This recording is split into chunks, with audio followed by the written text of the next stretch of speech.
Okay, so today I'm going to talk about I believe, the last topic for Radre. I think I missed this, or I purposely, because I wanted to do the anatomy, but I'm referring it to the book anyways. That's how I presented it to you. It's very raw in the way I studied it and everything. So this is how I'm gonna present it as well. So going back, the topic is sciatic nerve lesions. Okay, so I'm just gonna quickly explain here the path which way the sciatic nerve travels. Okay, so basically, it is the strongest and longest of the peripheral nerves. Peripheral meaning the upper limb and then the lower limb. Okay, and upper limb referring to the arms, lower limb referring to the legs. Okay, okay. So it provides a motor supply to the hamstring, lower leg, and foot. So basically, the whole posterior meaning at the back, the whole posterior leg, right? So the whole hamstring, the gastroc, everything there. Okay, and then the sensory supply for the posterior leg, most of the anterior and posterior lower leg, and then the foot. Okay, so that's the sensory supply. Because keep in mind, there's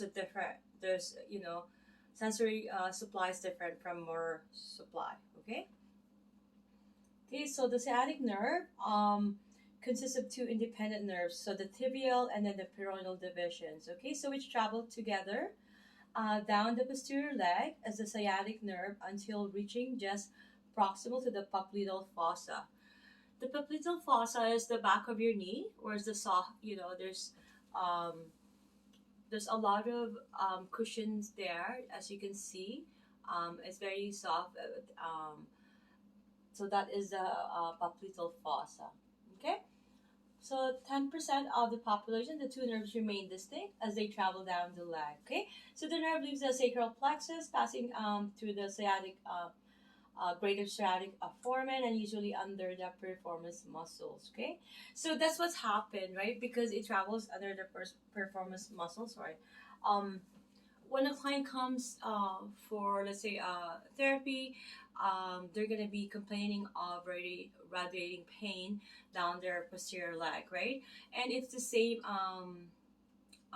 symptoms, sciatic nerve lesion or compression, or also hypertonicity on the piriformis muscle that's compressing the sciatic nerve, right? So it's giving the same symptoms, but it's not really sciatic nerve lesion, right?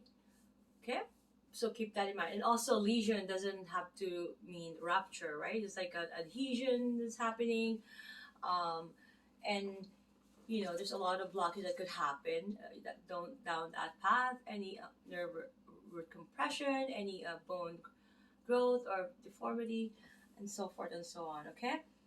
So going back, so it travels midway to one third of the way between the ischial tuberosity and the greater trochanter.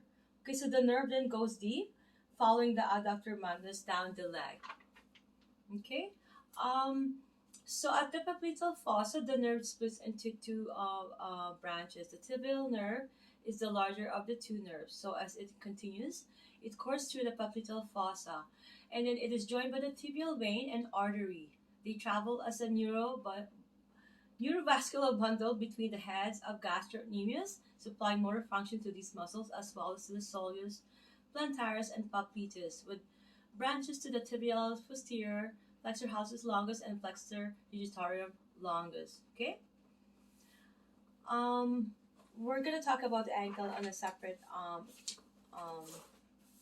video. Now I'm gonna talk about the causes for the lesions, okay, for a sciatic nerve lesion, okay. So if there's any fracture, usually the pelvis, the femur, or anywhere else in the tibia, and if the tibial nerve is affected, that's gonna, for sure, will give you some indication of like a sciatic nerve, okay. And dislocation, if the hip was previously dislocated, or even the ankle, um, usually something along that line. It could be proportion or misalign the hip and will cause a deviation in some sort.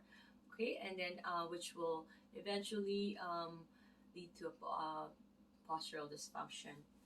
So iatrogenic reactions, right? So let's say from injections from the in the gluteal muscles, if there's any meniscal repair done or any surgery done at the hip, that will be a factor, okay? And compression from internal sources, like I have mentioned, the performance right syndrome, and if there's any flexor retinaculum, which leads to like a syndrome leading to tarsal tunnel syndrome.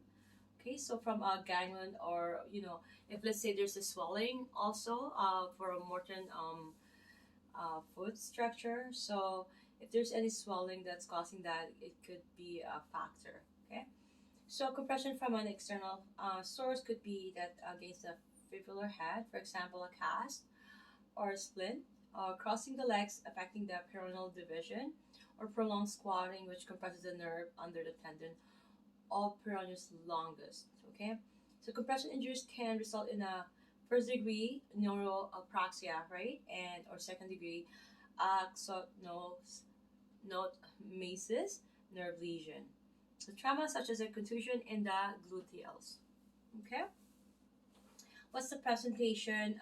We're gonna see a client with a foot drop, their inability to dorsiflex or even to like evertrate, so it's causing a foot drop, and also a stepped gait, that's also a factor, um, and also the loss of the intrinsic foot muscles with tibial nerve lesion. It leads to a claw toe. Okay, it's a combination of hyperextension at the metacarpal joint. Okay, so since the extensor digitorum brevis and extensor hallucis brevis are intact, so common peroneal nerve and unopposed and flexion of the IP joints, the flexor digitorum longus is not affected by the lesion. So muscle wasting could be happening as well. It could affect the common peroneal nerve lesion may cause wasting of the anterior leg between the tibia. Muscle wasting may affect the hamstring and also the tibia and fibula due to the flaccidity of the peroneum. Okay, so the tibialis anterior and long extensors of the toes. So tibial nerve lesion may result in wasting of the posterior leg. So if you see some wasting when a client comes, or indication of any foot due to loss of gastrocnemius, or even the soleus or intrinsic muscles, that's a factor, right? So we could do some testing to determine which one is causing that muscle wasting. So injuries that can lead to infection and pressure sores may go unnoticed by the client as a result of sensory loss at the heel and foot. So keep those in mind. So if there's any sensory loss, we're gonna have to do myotome testings, okay? And if there's a motor loss, we're gonna do some myotome testings, okay? So the tibial portion of the sciatic nerve carries the bulk of autonomic fibers. So we're gonna keep that in mind, okay? So bulk of the autonomic fibers, the sciatic nerve carries, and then mostly the tibial portion. So lesions involving the nerve result in severe trophic changes and edema in the sole of the foot and the toes. So calcagia may occur with sciatic nerve lesions affecting the tibial division. So what we're going to do some differential assessment.